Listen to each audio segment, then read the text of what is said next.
I, 21, have a strained relationship with my parents. They are involved in pretty much every social event/circle in our city, be it church, school, clubs, etc. For them, whatever people think is the most important thing. For that, they will lie about pretty much any bad thing that could potentially tarnish their standing and have forced my sister, 24, and I to behave in certain ways or follow specific rules. Some examples. 1. My sister and I were not allowed to play with certain kids in our school or neighborhood because their parents were in trade rather than academics. My parents forced me to stop talking to a really close friend in middle school because his parents got divorced.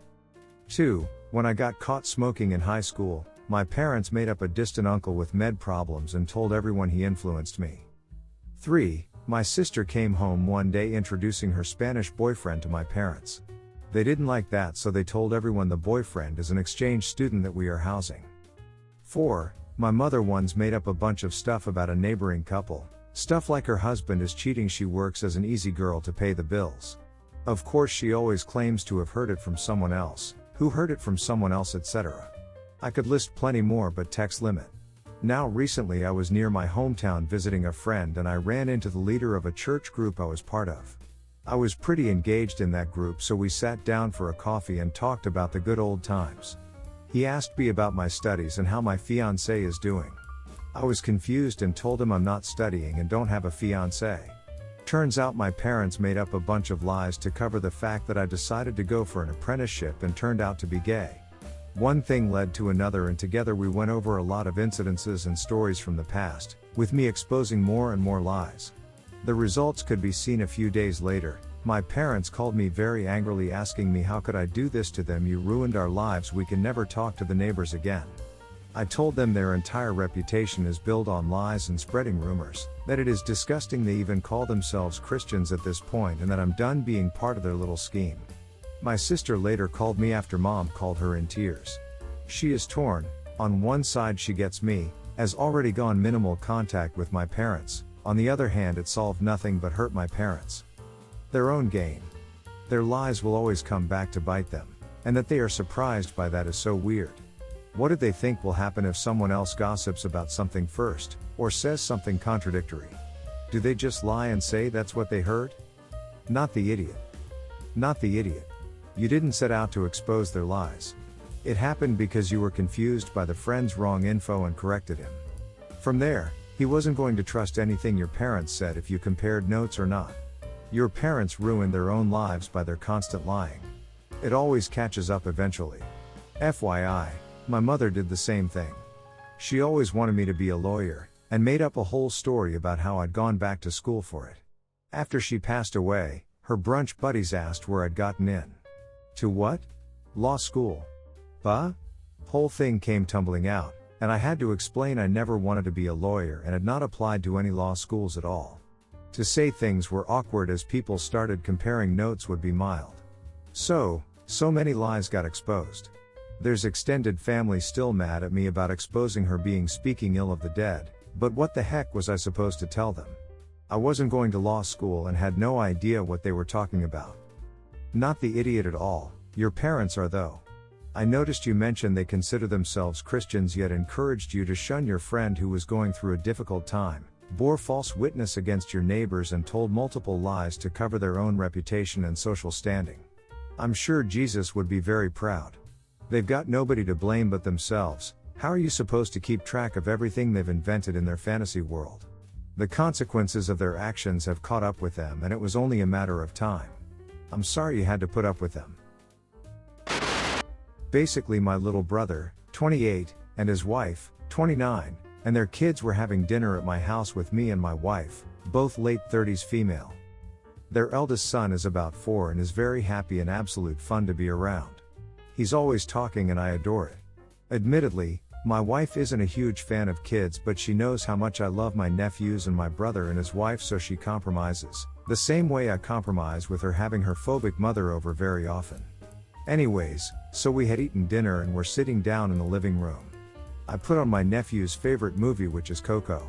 He kept telling us how he wanted to be a singer like the main character, Miguel, and would sing along and perform every song. My wife didn't look entertained, but she was involved in talking to us, so I didn't think there was an issue. Well, he kept singing this one song and my wife slammed her cup of tea on the table and yelled at him to shut up and proceeded to say that he was a terrible singer and would never be like Miguel. He obviously began to sob and ran to his parents, who were furious. They told my wife that if she had an issue with his singing she could have told them and they could have distracted him. Then they left. My wife looked at me and laughed, saying that she was just telling the truth, but I wasn't having it. I told her that she was a massive bully and had no right to speak to him that way. She told me to chill the hell out and she was just doing the world a favor by crushing his dreams. She said this as a joke, but it didn't sit right with me at all.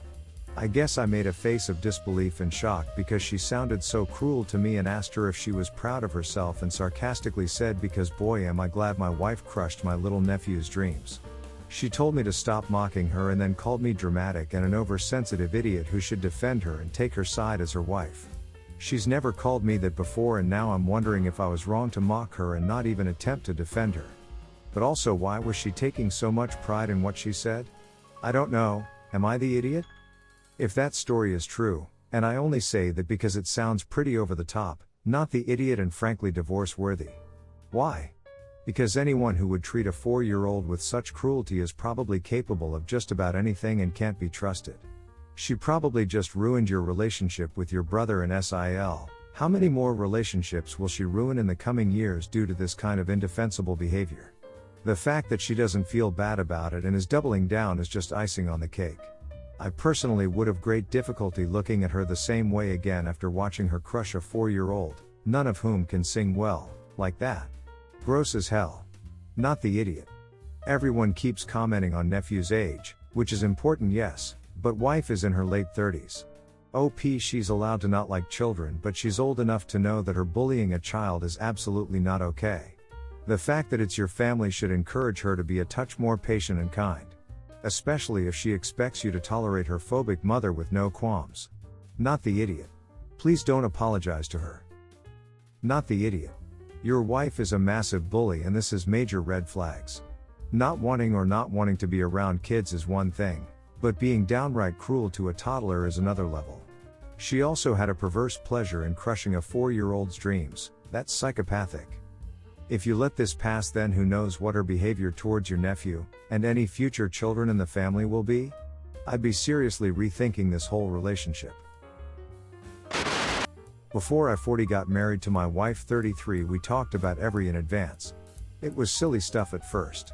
How we squeeze toothpaste, which direction the toilet paper roll should face, that sort of thing. But as our relationship progressed, we talked about more serious stuff.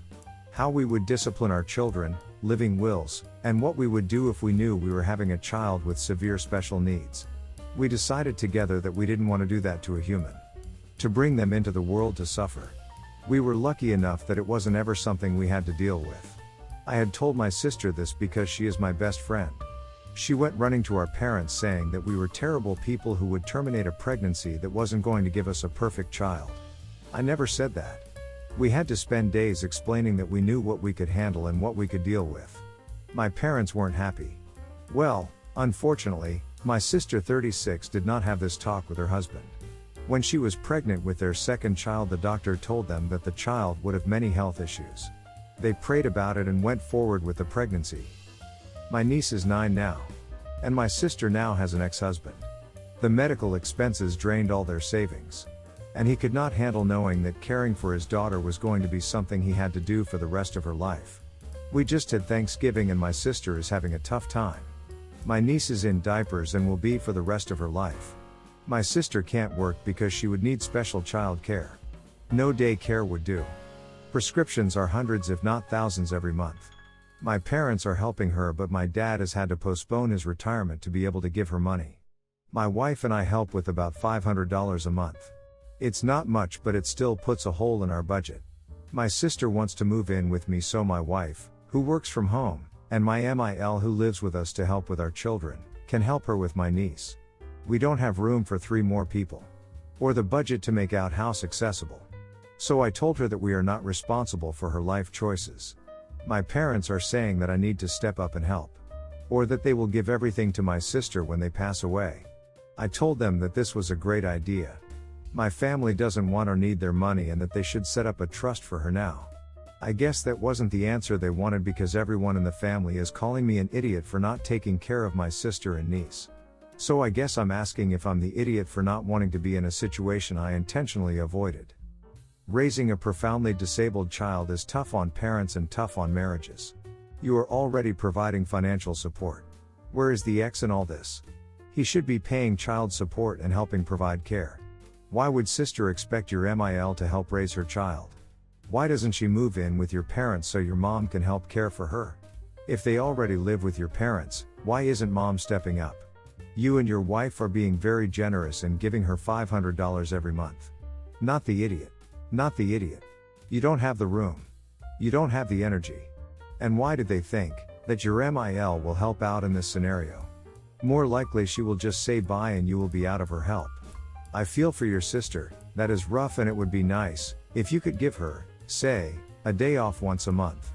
But you are not obligated and have enough on your plate with your own house, work and children. And you already give her money you can barely spare. Not the idiot. I'd tell them that they are demanding far too much from you and your family, and that what you are giving now is already affecting your budget and what you can do in life. If they are going to constantly try to twist your arm and pressure you into making your whole family's lives revolve around your sister and her niece, then you will stop giving what you are and make a clean cut, as it's just too much to be sacrificing already while being given the middle finger and a sneer for not sacrificing everything. They can then make up the deficit. Alternatively, they can pull their heads all the way in and appreciate that you are already doing your bit.